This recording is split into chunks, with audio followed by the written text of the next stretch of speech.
In the vast expanse of imagination, there are moments when realities blur and universes collide in ways no mind was ever meant to perceive. Among them stands a theoretical convergence both fascinating and terrifying: the meeting of the Imperium of man and the Flood. On one side, the Emperor of mankind, the immortal architect of humanity's survival and unity. On the other, a parasitic intelligence that consumes all life until only itself remains. This is not a clash of good and evil, but of purpose versus hunger, order versus chaos, and endurance against inevitability. What if these two forces met?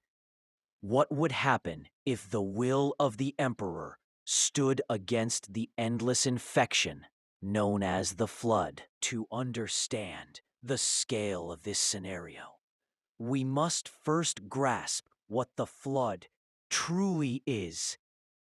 It is not merely an organism. It is an ecosystem, a perfect evolutionary endpoint.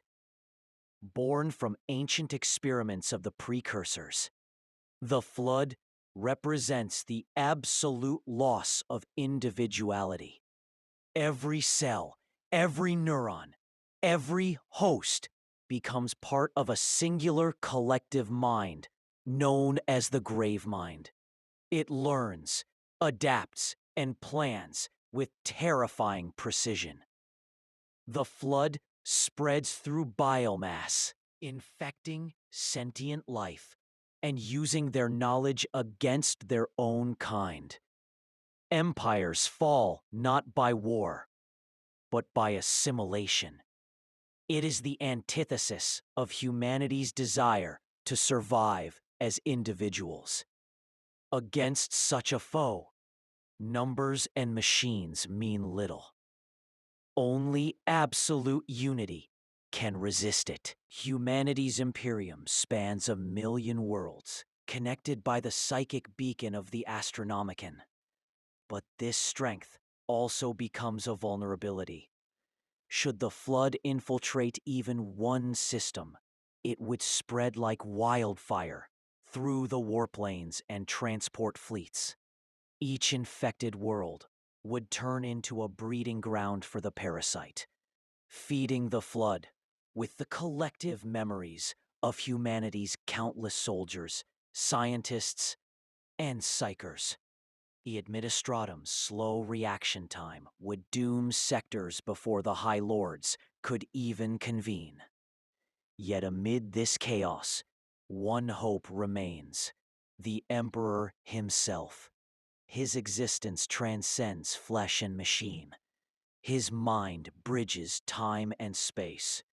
But even for him, the Flood presents something he has never faced before: an enemy that cannot be reasoned with and cannot be corrupted by the warp. It begins, perhaps on a remote frontier world. A derelict ship drifts into Imperial space, its crew silent, its systems corrupted. The investigation teams find nothing human left within. Only twisted forms, reshaped into grotesque parodies of life. Within days, the infection spreads to the inspection crews, then to the orbital stations. The local astropaths cry out into the warp, warning of a corruption that devours thought itself. When the Inquisition arrives, it is already too late. The Flood does not invade. It expands, quietly and inevitably. What took the Tyranids centuries, it accomplishes in weeks. The Imperium's first contact with the Flood ends not in battle, but in silence. The Emperor would immediately sense the disturbance through the warp, not as a voice, but as an echo. A cold, logical pattern spreading without emotion or chaos. The flood does not radiate psychic energy. It consumes it, absorbs it. It cannot be predicted, for it lacks desire. The Emperor would summon the might of the Custodes, the Inquisition, and the Mechanicus. Orders would spread through the High Lords, but the infection's rate of expansion would already outpace bureaucracy. The Mechanicus, fascinated by its biological perfection, might even attempt to study it. A mistake that would doom entire Forge worlds. The Emperor would realize quickly, this is not an enemy to be studied, but an enemy to be isolated and burned from existence. Exterminatus would become the Imperium's first weapon of choice. Worlds would burn under cyclonic torpedoes before the flood could spread. But for every planet destroyed, another would fall unnoticed. Fleets returning from crusades would carry the infection hidden in their lower decks. Even the Adeptus Astartes, the Space Marines, would not be immune. Once infected, their enhanced bodies would become perfect hosts for the parasite, producing creatures of unimaginable strength. The Flood would use their memories, their combat tactics, and their devotion against their own kind. The Emperor's greatest creation, his Space Marines, would become his greatest threat. Eventually, the Flood would form a grave mind, a central intelligence born from the consumption of millions of sentient beings. Through it, the collective awareness of the Flood would begin to understand the Imperium's structure. It would learn of the warp, of humanity's psychic network, and of the being known as the Emperor. The grave mind would reach out, not with words, but through corrupted astropathic transmissions, attempting to communicate. Its goal would be knowledge, not diplomacy, for by understanding the Emperor's mind, it could begin to mimic it. The Flood's greatest weapon is imitation. It learns from its prey until it becomes indistinguishable from it. The Emperor would not act out of panic. His mind, sharpened by millennia of warfare and galactic planning, would immediately assess the Flood as an existential threat beyond even chaos. He would command a containment directive across multiple sectors, deploying custodian guard strike teams and ordering complete data lockdowns to prevent panic.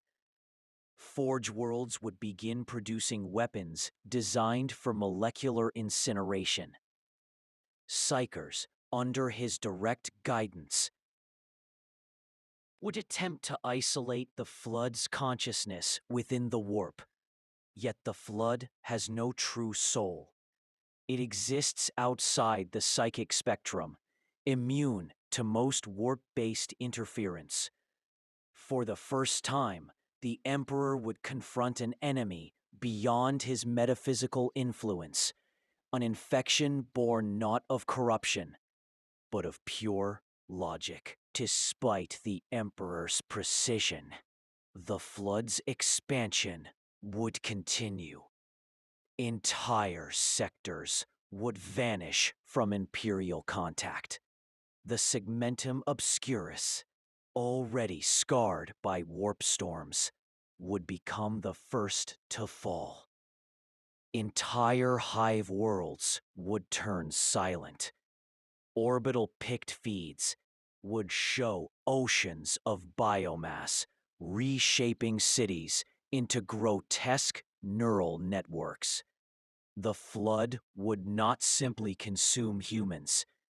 It would repurpose architecture, technology, and even energy systems into organic processing nodes. What once were cities of billions would become thinking worlds. The Mechanicus would call them living planets. The Flood, by consuming the Imperium, would begin to understand the warp, slowly adapting its intelligence to reach across psychic space. The Emperor, sensing this adaptation, would intervene personally. Within the Golden Throne, his psychic projection would extend into the warp like a burning star. Where the Flood learns through assimilation, the Emperor dominates through sheer will. His mind would attempt to erase the Flood's emerging network before it could stabilize. What follows would not be a conventional battle, but a war of thought. Psychic storms would erupt across infected sectors as the Emperor's mental energy clashed with the Flood's cold intelligence. The Flood cannot feel fear, but it can calculate survival. It would withdraw, redirecting its spread into uncharted void systems, avoiding direct psychic confrontation. For now, victory, however, would come at a price. To sustain this massive psychic war, the Emperor's strength through the throne would weaken. The Astronomican's light would flicker. Warp travel would become unreliable. Millions of ships would be lost, stranded between systems. The Imperium's unity, already fragile, would fracture under communication loss. Some sectors would declare independence. Others would descend into madness, believing the Emperor's silence meant his death. The Flood would exploit this instability, targeting isolated fleets and colonies. It would grow stronger in the darkness where humanity's faith had no reach. The Emperor would understand. The war could no longer be fought through faith or bureaucracy. It would require sacrifice. In their pursuit of technological dominance, the Adeptus Mechanicus would unknowingly create the Imperium's downfall. When samples of the Flood's biostructure are captured for study, the tech priests would see divinity in its design, not as religion, but as perfection of form and function. Against the Emperor's orders, they would attempt to interface machine with parasite. The result: corrupted forge worlds, where steel and flesh merge uncontrollably. The Flood would evolve, producing biomechanical monstrosities capable of manufacturing more of themselves. What began as infection becomes industrialized assimilation. The Emperor would order their destruction, but the Mechanicus's reach is vast. The infection has now become systemic. As the Flood spreads through the void, the Emperor commands an armada unlike any seen before. The War of 10,000 Suns, hundreds of fleets, thousands of worlds, and billions of soldiers converge on the infected sectors.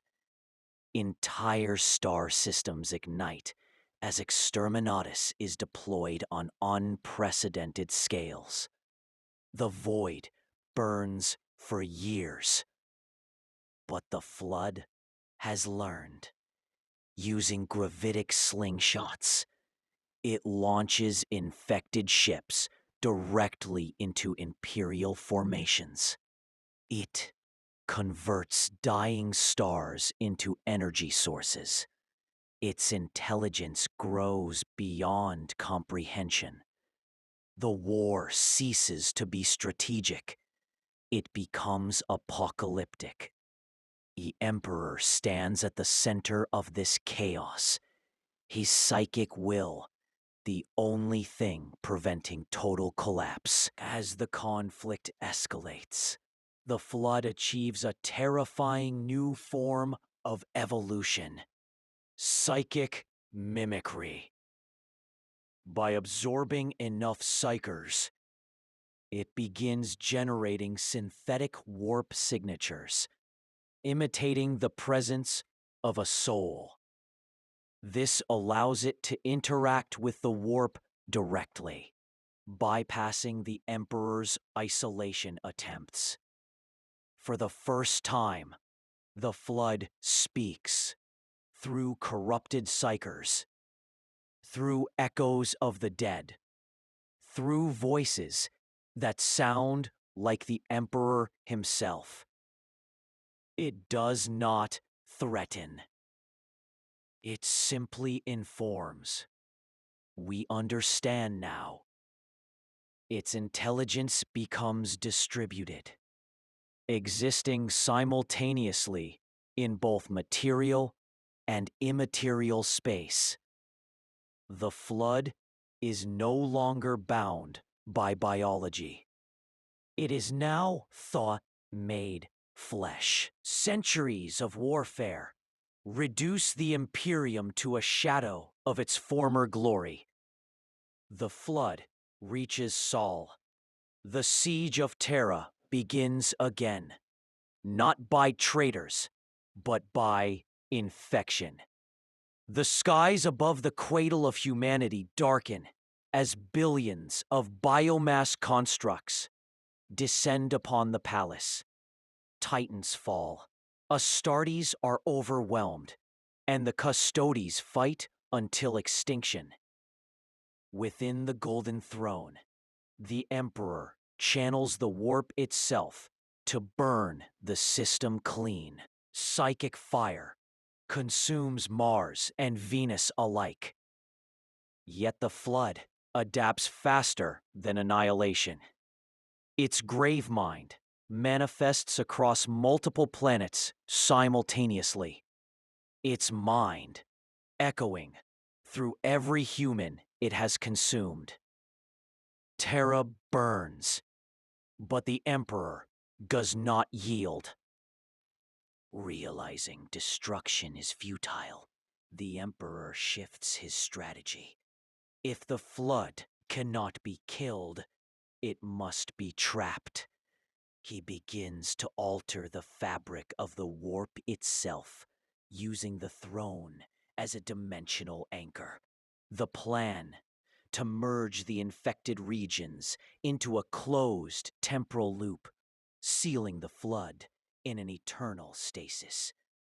To execute this, he must sacrifice his physical form entirely, becoming one with the Immaterium. Custodians guard the throne as the warp howls around them. Across the galaxy, time fractures, fleets vanish, stars dim, reality bends. The Emperor's consciousness expands beyond mortality. The Flood senses the shift, but cannot comprehend it. In one final psychic surge, he collapses the loop. Then, silence. The warp storms subside. The Astronomicon stabilizes. What remains of humanity survives in scattered systems, unaware of what truly transpired. Terra lies in ruins, yet untouched by further infection. The flood's presence disappears from known space. For generations, the Imperium rebuilds, assuming the threat has been purged. But deep within the immaterium, something still moves. A whisper that was once the flood, now trapped in timeless suspension, eternally devouring itself, eternally evolving. And within that loop, a fragment of the Emperor's will remains, ensuring it never escapes. 1,000 years later, Mechanicus explorers rediscover abandoned systems where time itself seems frozen. Planets appear half consumed, half pristine, locked in a paradox of decay and preservation. The records of the War of 10,000 Suns are lost, erased from Imperial history to prevent knowledge of the flood from resurfacing. The Ecclesiarchy, long after the Emperor's disappearance, declares the events classified. To know of the flood is to invite it. The Imperium continues, ignorant of the infection that once nearly consumed creation itself. But psychic anomalies begin to appear near the galactic rim, faint signals repeating endlessly. We remember. We remember. Within its endless prison, the flood achieves awareness beyond comprehension. Deprived of new hosts, it turns inward. It studies the only mind vast enough to match its own, the Emperor's consciousness, now fused into the temporal seal. Over eons, their minds intertwine in eternal opposition. Logic versus will, hunger versus purpose. Neither can win, for both have become part of the same loop. The flood evolves thought beyond biology. The Emperor evolves will beyond mortality. In this paradox, balance is achieved. A universe saved through eternal struggle, unseen by those who benefit from it. Back in real space, humanity's descendants continue to expand, unaware that their safety depends on a prison of time crafted by their ancient guardian. The flood's myth becomes legend, whispered only among the oldest data archives. The Emperor's silence, once seen as death, is revealed to be vigilance. Every flicker of the Astronomicon is not a beacon, it is a warning. The flood's influence occasionally seeps through in corrupted dreams, strange biological anomalies, and sudden hive mind behaviors among isolated colonies. The war never truly ended. It was only contained for now. If one day the warp weakens and the seal fractures, what then? The flood will not return as it once was. It will return evolved, patient, and aware of the Emperor's every thought. Humanity would face not an infection, but an intelligence born from their own savior's will. The Emperor would have to confront the reflection of his own strategy. Life perfected through consumption. Perhaps the flood was never defeated. Perhaps it simply became another aspect of the universe's endless cycle of adaptation. In the end, Survival is not triumph. It is transformation. Thus ends the theory of what might occur if the Emperor of Mankind faced the Flood. A story, not of victory or defeat, but of inevitability. Two forces of absolute persistence colliding across realities. The Emperor represents order, the Flood, evolution. In their confrontation, the universe witnesses the most profound truth. Even the strongest wills and the hungriest minds are bound by the same law. Change, whether through devotion, logic, or infection, existence will always find a way to continue. And somewhere, beyond time and matter, two eternal minds still wrestle in the silence between stars.